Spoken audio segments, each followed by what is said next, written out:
நண்பர்கள் அனைவருக்கும் வணக்கம். இன்றைக்கி நிறைய ஆர்டர் எடுத்தாச்சுங்க. முடிஞ்ச வரைக்கும் பேக்கிங் பண்ணியாச்சு. கொஞ்சம் அப்படியே எல்லாமே வச்சுட்டு திரும்ப மீதம் நாளைக்கு காலையில் கண்டினியூ பண்ணிக்கலாங்க. ஸோ இதெல்லாம் பண்ணோன்னா நைட்டுக்குள்ளே ஆகாது. கன்ஃபார்ம் பண்ணணும், திரும்ப பேசணும், திரும்ப வைக்கணும், திரும்ப ரெடி பண்ணணும் அப்படின்னா இன்றைக்கி முடியாது. ஸோ நாளைக்கு தான்.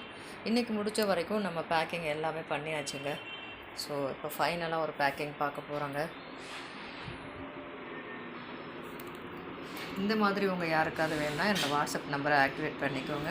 ஹாய் அக்கான்னு ஒரு மெசேஜ் போட்டு ஸ்க்ரீன்ஷாட் எடுத்து இவங்க 2 பேரையும் தாங்க நம்ம இப்போ பேக்கிங் பண்ண போகிறோம். 2 பேரும் ஒரே ஃபேமிலிக்கு போகிறாங்க, ஒரே பார்சலில் போகிறாங்க. ஆனால் 2 பேரும் ஃப்ரெண்ட்ஸுக்குங்க. இவங்களுக்கு இவங்களோட ஃப்ரெண்ட்ஸுக்கு இவங்கங்க.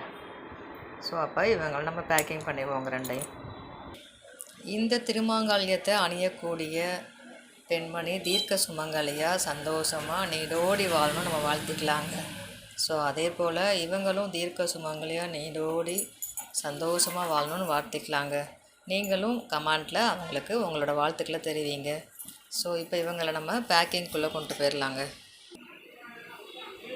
என்ன ஒரு கம்பீரமாக மஞ்சள் கயிறில் பிள்ளையார் எவ்வளோ அழகாக அற்புதமாக காட்சி அளிக்கிறாருன்னு பாருங்கள். ஸோ அதுதாங்க அந்த மஞ்சள் கயிறுக்கு உண்டான மகிமை.